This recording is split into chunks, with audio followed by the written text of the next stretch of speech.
Hello, y'all. Welcome to Jackalope Tales, Urban Legends in Music, where we uncover, is it real or is it a jackalope tale? I'm your host, Charles Mooney. And I'm Lisa Umbarger. And with us today are our production crew, Jenny, Jeannie, hello, Natalie, hello, and on the board, a guy who likes to watch the ball drop, Sam. I love watching balls. I can see why you laughed at that one. Oh, So- damn. As we start a new year, most folks... God dang it. All right. Oh, you're going out with a bang. I know, totally. Oh. All right. As we start a new year, most folks are making resolutions and thinking of ways to change themselves and be better. Or you can be like me and continually drag your old self into the next year. Look for ways to get worse. Right. Yeah. Like over and over, the same meme, dragging it in. So welcome 2024. Let's go. Yeah. And we're calling this one New Year, New You. Exactly. And we're going to look at some artists who made some huge transformations Yeah. in their yeah. careers. Oh, yeah. For some reason, they wanted to change. Yep. So we're going to talk about the Dixie Chicks and DeeDee Ramone. DeeDee, I know. Oh, man.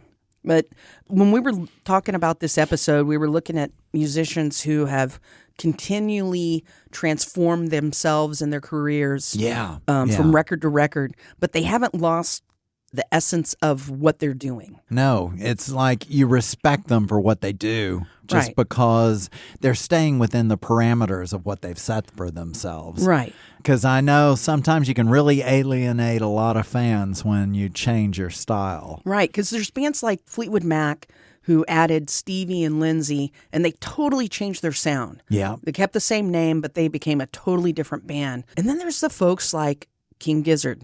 Oh, my God. King Gizzard and the Wizard Lizard? Yes, Holy and David crap. Bowie, bands like that. But King Gizzard, we've been doing some of their reaction some videos. reaction, and people are sending us. Yes, check it out on YouTube. We do reaction videos. Yeah, Jackalope Tales Reacts. and one of Yep. the things we mention is every single song sounds different, but you can tell what band it is. And what about it, too, is that they're fucking good at that different genre. Right. Or style. The songs are crafted well.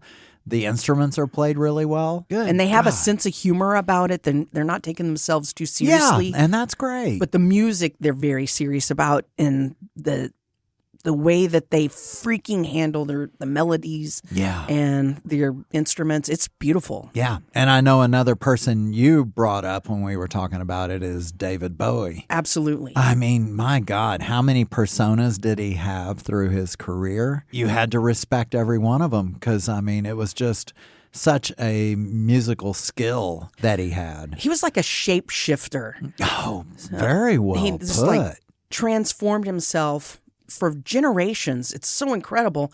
Like the David Bowie that I saw in the 80s looks nothing like the David Bowie that my parents saw in the 60s. Right. But it's still David Bowie. He did not lose the essence of David Bowie all through the changes. No, it was just so mysterious what he would come out with for each album. Right. Oh my God. I mean, working with Brian Eno for some where they just did like one side of the album is just instrumental. Right. What the hell? Yeah. But it works so good. And his last album, I remember I was at work when it came out, and it was just, I don't know, David Bowie's... Black Star. Yeah. Yes. David Bowie's death hit me kind of hard. Yeah. And everyone knew it was coming. But I remember sitting listening to that album on headphones and crying. Just like a little tear, like, because it was just so beautiful the way he was, I felt like he was processing his Yeah. own death. Oh, yeah. To know that he was ailing and sick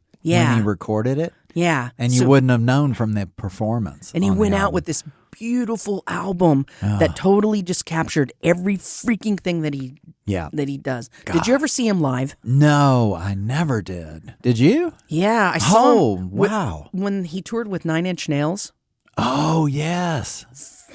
Fuck. Holy shit. It was insane. It was so good. Oh, my God. Yeah, it was great. What a tour. And I think they performed together on stage, didn't they? Oh, yeah, they did. Oh. They did. And I felt like Trent Reznor gave David Bowie the respect that he was due. Yeah. Which I thought was really nice because at the time, 9 Inch Nails were huge. But there was definitely a tip of the hat, Trent Reznor, you know. Oh, that is cool. It was pretty cool seeing their interaction on stage because you could see the reverence. See, you've got these King Gizzard and David Bowie, their transitions went really well. And the one I'm going to talk about didn't go well. Let's hear it. Yes. DeeDee Ramone, bass player. I think you were with me when we saw the Ramones at the Arcadia. Yeah. Oh, what an experience. It's if you're punk, it's almost like a requirement that you see the Ramones. You have to. It's a rite of you passage. had to have seen them at one point. And luckily, I got to see all the original members. Yeah, same. With that one. So DeeDee was luckily with them. Can I cut in here for a second? Absolutely. Yeah. Okay, y'all used to work at the Sound Warehouse on Camp Bowie. Yes. And the Ramones were in town playing a show right around the time they released, not Psychedelic Jungle. Was that the name of the album? There was one in Jungle one. I have a picture of me somewhere standing with DeeDee Ramone and another picture of me with Joey. At Sound Warehouse? Yes, at Sound Warehouse What? on Camp Bowie. I will dig this up for you. Oh, hell. What the hell? That goes back before we were there. This was, I guess, 83. That was right before we started working there. It was. I'll drag this out. Yeah, it's Man. you will. Subterranean Jungle? Subterranean Yes, Jungle. that's it, that's it. Oh, Yes. shit. I love that album. Were they doing a signing? Uh-huh. Shit. How did we miss I that? don't know. Was it past our bedtime? It was a school night. Maybe we were away on a volleyball tournament? You must have been. Man. After school detention. I was Damn. not cool while I was in high school. Yeah. I doubt that. I was a nerd. Oh, yeah. I was a nerd, too. I was not cool. Yeah. I like the trade-off. We were nerds in high school. Now we're much better off. Totally. I left high school and was like, fuck this, deuces bitches, and like became a total punker. Great way to promote it. Yeah. But anyway, you've got, for the band, the Ramones, Joey was the voice, Johnny was the sound, and sadly, DeeDee was kind of the tragic, self-loathing soul. He had Every issues. bass player in every band. No shit. What's up with that? I don't fucking care. But it seemed like all throughout the Ramones' existence, every punk wanted to be a Ramone. Yeah. Except for DeeDee. What? I know. He had written so many songs for the Ramones. He had written about heroin addiction, male prostitution, like 53rd and 3rd, Yep. and self-loathing. He was just miserable later on in the band. The Ramones represented to him control and conformity. Even in his memoirs, he depicts the Ramones as an almost fascist organization. What? They say Johnny was really, the guitar player, was really strict and just really wanted things done the Ramones way kind of thing. Of course, a person like DeeDee, whenever he gets pissed off about something, then he ends up rebelling. He was going through heroin addiction and things like that in this time, which was the later 80s. And he started coming to rehearsals for the Ramones wearing a Kangol hat, thick gold chains, and tracksuits. Like LL Cool J? Yes, because when he was in rehab for his addictions, he was learning about rap music. Okay. He was kind of embracing that and the whole presentation of it, which pissed Johnny and the Ramones off because they've got the whole traditional leather and jeans, and there he is in a tracksuit. As a result, he's kind of struggling with all this, and in 1987, he recorded a single called Funky Man. Yeah, I remember that. Yeah, the music and the lyrics for the song, there was even a video for it because I remember seeing it on MTV and thinking, this is DeeDee Ramone. The lyrics, they were childlike and simple and just an example. Well, let me tell you about myself. I play the bass in a punk rock band, been to all the world, even to Japan. And nothing can surprise me, man. I've seen it all, had a ball. Someone should make a DeeDee doll. Yeah. So I remember this video. We had talked about this. This video looked like they spent $200. Oh, it's just like they went out on the street in New York, gathered some people together. It looks like some homeless are in the video with him, some punkers. It's horrible. Oh, it The song hurts. is horrible. The video's horrible. It's really bad. Yeah. What's sad is there's that single that didn't even show up on the album he recorded. And the album came out in 1989, and he was under his rap name D.D. King, playing on B.B. King. Yeah. The album is considered by many to be one of the biggest failures in history. It's pretty bad. It is really terrible. The video for Funky Man is on YouTube. Yeah. But DeeDee was paid $25,000 in advance by Warner Brothers Records to record the album, and it was recorded at New York City's Chungking Studios, which at the time had been one of the top recording studios because they had done Beastie Boys, Run DMC, and LL Cool J. Yeah. Well, they talked about how when those artists would come in, they'd come in with all their vinyl collections and just be pulling beats and mixing and sampling. DeeDee basically came in with a Casio machine drum beat. So the first song on the album was Mashed Potato Time. I remember that. And it even had Debbie Harry singing backing vocals on it. It could not be helped. It was like she was trying to just help out the guy. And then the lyric on that one was, the mashed potato is in the groove. It's going to make your body move, make you snap, crackle, and pop. I am the master of hip hop. No, he was not. No. Do you remember this record when it came out? Do you remember we played it at Sound Warehouse? Oh, God, yes. And we all laughed. Oh, We took it off pretty quickly. yeah. It's one of those albums where you could almost take it as like some movies are, so bad that they're good. Right. But when you think of the circumstance he was in and him really being serious about it, suddenly it's like, no, this is not even so bad it's good. It's just bad. I want to know what A&R guy got fired over this. Oh, Because- can you imagine? Man, like going to the mat for the guy and going, he's doing hip hop now. It's really awesome. The kids will love it because they don't understand hip hop is probably Yes. what the deal was. But then do they sometimes have it too where they're like, well, it's DeeDee Ramone. I mean, he's got a following. He must have some idea what he's doing. Let's give him Beastie some Boys money. are breaking. Maybe he'll be like on the Beastie Boys coattails. Yeah, I found a good comment on the Funky Man video on YouTube. Oh, Somebody said he quit the Ramones to make this. You can't get more punk rock than that. Well, that's actually true. it really is. I mean, he talk about a whole different direction. Right. But yeah, it did not do well. I mean, you just hear the songs, watch the video, and you'll understand why. Are you suffering from high-quality podcasts? You see, quality podcasts stimulate parts of your brain, leading to an irksome condition called thinking. But suffer no more, my friend. Introducing Discount Storytime's blend of fictional nonsense and rancid gibberish to provide soothing relief. Try Discount Storytime today. Available on most podcast catchers and at discountstorytime.com. Consult your healthcare provider before listening to Discount Storytime. Not intended to treat unicyclitis, pickleball liver, or jittering expectations.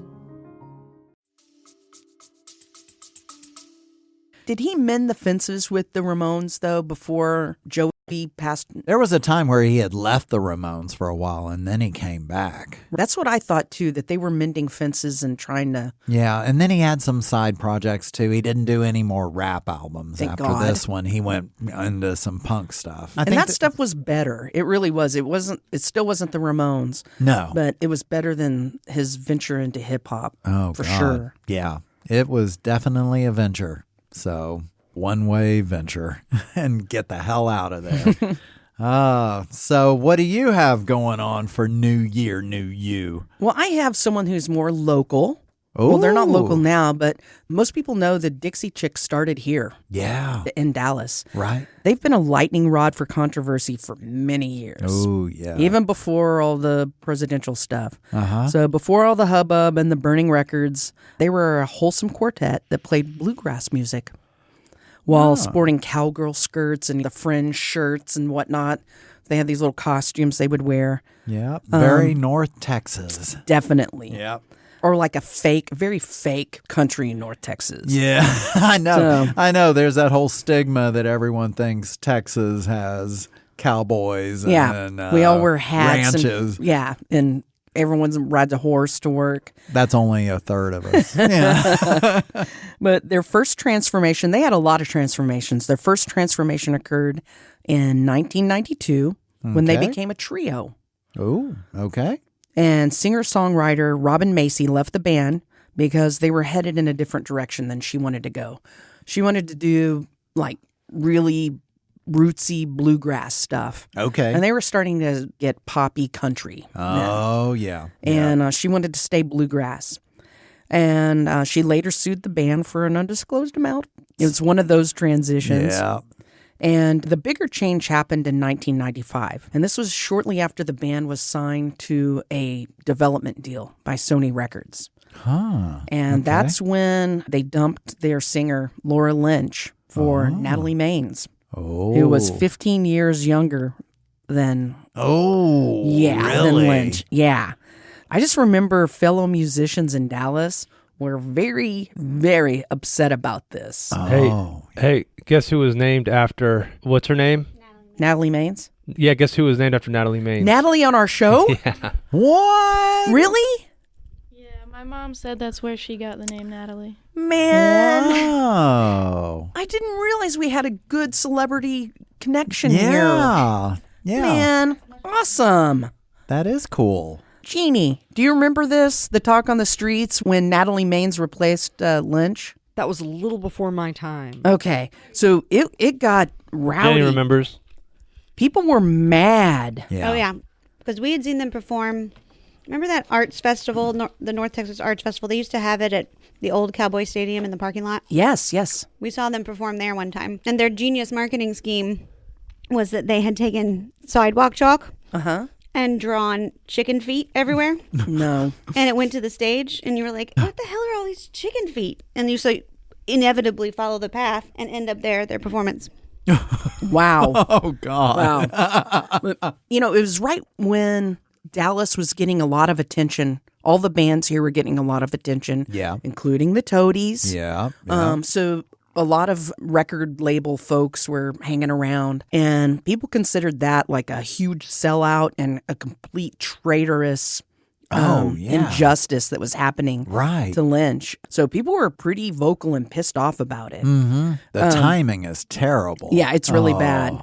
By the time the Dixie Chicks emerged from Sony, the Sony recording sessions, Yeah. the band that Texans grew to love was totally unrecognizable. The down-home farm girl shtick was gone, and it was replaced with a really polished makeover, a blonde singer, because Lynch had more brown hair, Yeah. and a totally new sound that was more, Nashville. That was that development phase. Yep. Oh, Yep. God. And the Toadies had to do that. We had to go meet with I was- people, and we took every song apart. It was horrible, oh, my God. and it was like for a month we sat in a practice stage that was in L.A. Yeah. and we had to totally deconstruct every song and put it back together. Now, the way the songs were on Rubberneck, it was just like the way I had played them. Right. We changed So- every single song. And then after we changed them and had to relearn these songs in the way that they wanted us to, they realized that the way that we originally wrote them were better.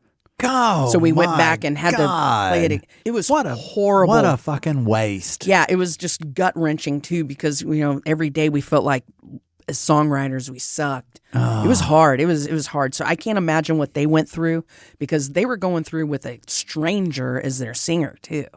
So it had to be Yeah. probably pretty hard. Uh-huh. So Lynch doesn't really talk about the ousting from the band because there's a legal agreement in place where Ooh, she's yeah. not really allowed to talk about it. And she got lucky because her husband won a giant lottery, like $31 million. What? So she didn't really care Oh, that much no. anyway, probably. Yeah, no kidding. So She now got over that real quick. Yeah, so now she lives out in a ranch close to Weatherford and does Yeah, just whatever. hood rat shit out in Parker County.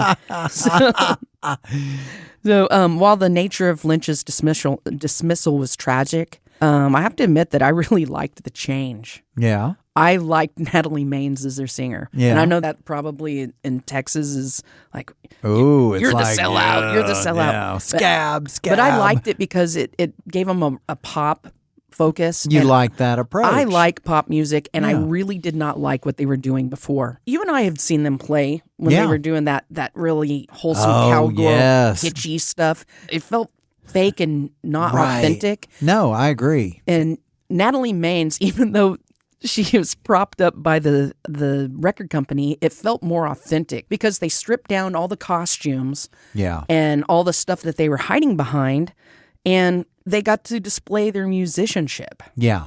Because they're really good musicians, and it made me mad when female musicians have to hide behind some kind of kitsch, just like the Yes, fringe gotcha. and shit. Yes. And I just want to see you play the fucking fiddle. Do it. yeah. Play the mandolin. It's beautiful. Let that be the thing that drives. Right. So I wanted to The see them crowd. play their instruments. They're actually really good musicians, and I felt like that's what came forward with the change. We'll see, and then it So- worked out well. A third transformation happened, which is a big one as well. Oh, And we're not even going to talk about all the political bullshit that they had to go through. right. Because I just don't even want to get into that. That would be another show. But in 2020, Yeah. the band dropped Dixie from their name in an effort to separate themselves from the Southern Yeah, the- Confederate. problematic Approach, Confederate imagery. Right. So any one of those changes could have ruined any other band. Mm-hmm. Because those were pretty big changes. You know, they got rid of 2 singers. Yeah. The first change was they got rid of their lead songwriter, even. And changing your name after God. you made that name, there's a recognition with that name, whether good, bad, and different. You know, a lot of people say that there's no such thing as bad publicity. Well, there kind of was with the Dixie Chicks. Yeah. And I think they're just trying to disconnect from all the bad shit, not just from the Dixie Confederate imagery, but all the history that happened with that. Right. I feel like they never did say that, but I feel like totally cut that shit Starting loose. new, starting fresh. Yeah. So now they're the Chicks. Mm-hmm. And it's amazing to me that they can go through so many transformations and still be doing what they're doing on the level that they're doing it at. That Like is it or impressive. not, it takes balls to traverse all of the territory that they've had to traverse. So I know. hats No off. complacency in music. Because suddenly the record label will tell you to change something, or Yep. you decide to change something. Yeah. And I can't imagine what they had to go through because I know that they worked really hard to get signed. And I know other bands who've come up against it, and you hear the stories. And when you have that fancy contract in front of you and they're asking you to be true to these people that you've come up with and you've been loyal with and have ridden in a van with you Yeah. and telling you they're the only thing holding you back. And they play God, these yeah. mental games with you. It's some bands can't do it. yeah. Some Oh, bands I can't do know. it. So I don't. And you they're know- the one, they're your boss, basically. Yeah, I do not begrudge them for making changes. Yeah. Although, it would have to be hard. Yeah. Oh. And I mean, it has a tendency to seem cutthroat. Yeah, And it it's is. just like, yeah, that makes it so much harder because I mean, you're a good human being. You like your friends and the people that you've been with. And then all of a sudden, your boss tells you can't be friends with them anymore. They're holding you back. We always used to describe being in a band as being married. Yeah. So it's like a marriage that's breaking up. Oh. So it's not easy. No. So it's hard, and I just can't imagine what they had to go through. But I think those transformations are pretty incredible. I'm a big fan of theirs. I will unapologetically. Pick up the flag, stick to your guns. Right. Right.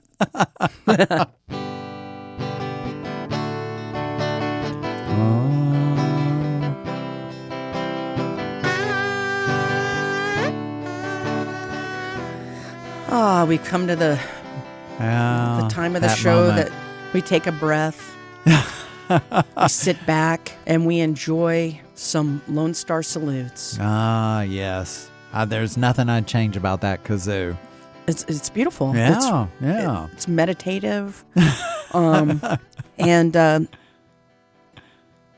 we're going to read some 1-star reviews of music. Music stuff. Yep. Clubs. Bands. CDs, recordings, Yeah. live performances. I'm going to read one. There is a band called Sugar Ray, and they made a transformation. They used to be metal. Yeah. We toured with them when they were metal. Oh, really? And the rumor is that when we toured with them, they changed up their sound a little bit. Because when they opened for us, we had girls that would come to see us play. So they wanted to do something that would bring more girls into the shows. Okay. And not have just a sausage fest like they were having with their bro metal. Yeah, no more pigs in a blanket out. And so the rumor goes that the Toadies influenced them to change their sound. Wow. That's the rumor. I don't know if it's true. Yeah. But I'm going to read a review for Floored, which is a record of Sugar Ray. Yeah. And it's by Bish Bash 73. Ooh. Was this album before they transitioned to the poppier? I don't know which album's what. Okay, that's all I think right. Floored is their big more hit? poppy stuff. Yeah, But probably I could so. be wrong. Well, that's okay. It's just bad. That's all we know. I don't listen to their And it's music. Sugar Ray. I know. So here's the review. Okay. You know what's sad?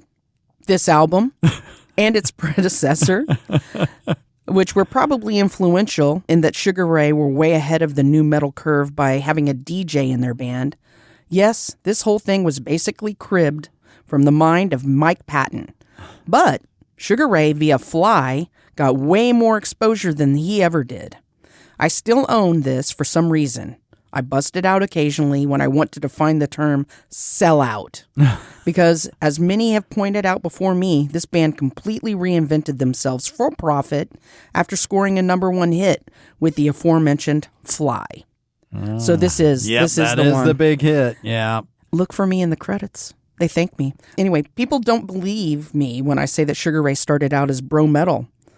Not only a far less interesting one than would be allowed to follow in their wake. That doesn't even make sense.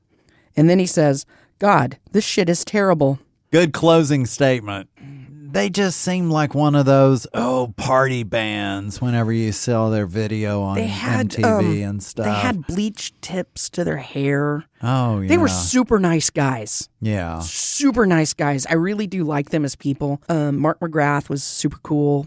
I think I've seen some videos of him like getting all pissed off when I think wouldn't they say there were some people in the crowd that would yell out sugar gay? I didn't. And then he would know just start looking for him to try and punch him. They tried to go hard back in their bro metal days. Yeah. But they just didn't. Yeah. They didn't fit the bill, in my opinion. Yeah. But they were fun. To me, they were just like a party band. That reminds me of the band that we opened for back in our early days, the Goo Goo Dolls, because they used to be metal. Yes. And now they're all this ballady.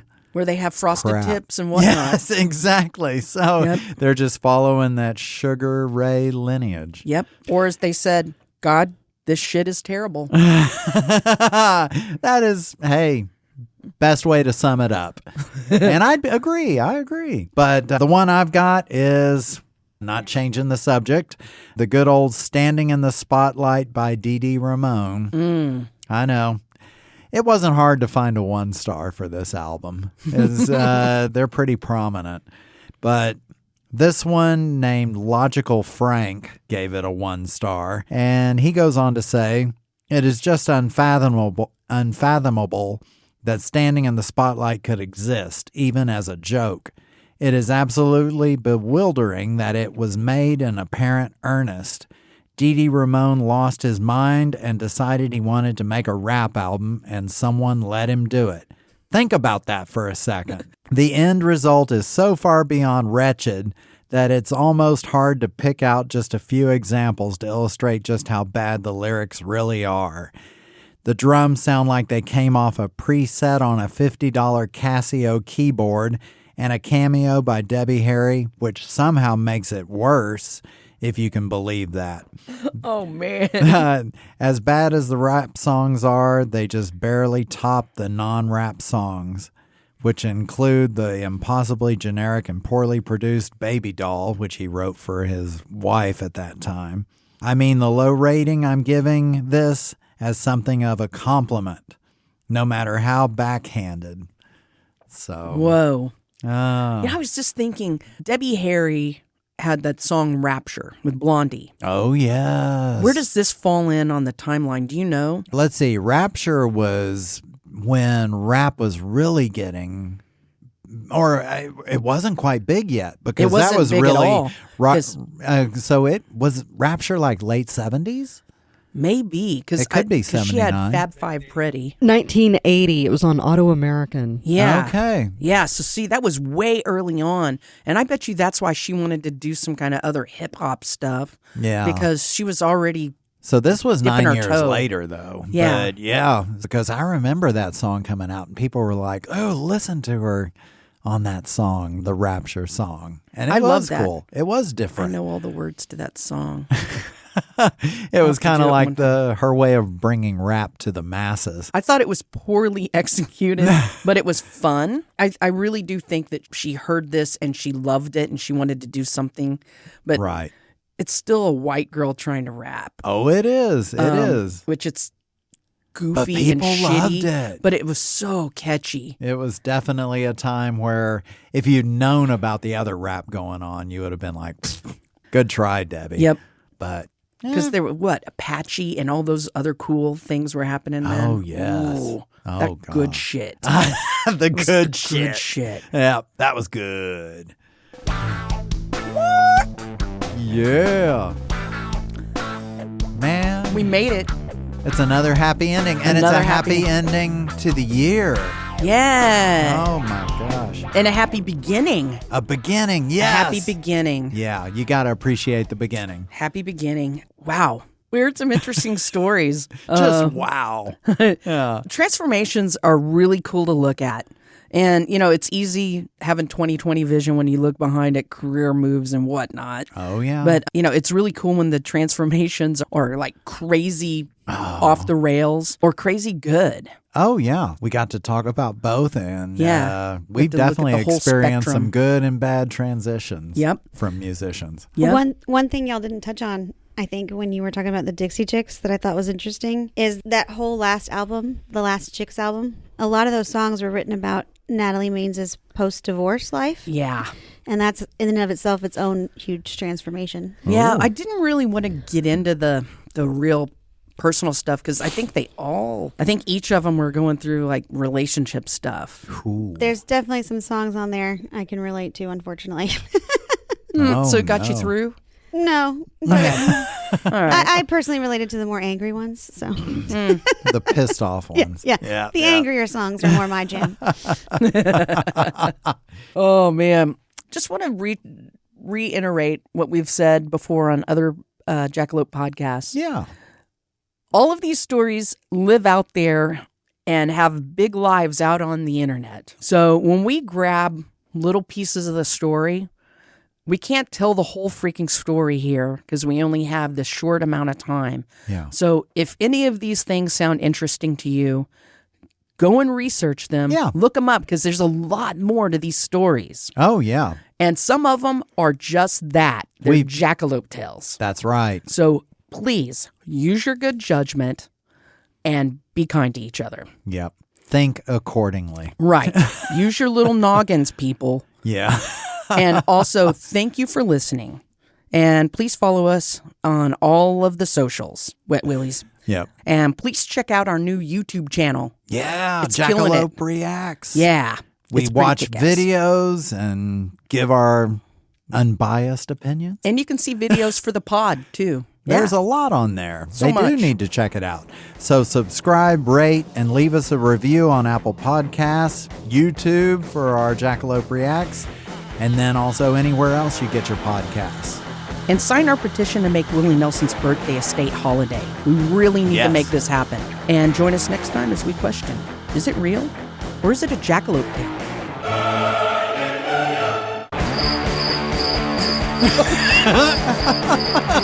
Beautinous. Man. We are out. My ear holes are tired. Grease up your ears. Bring out the moon.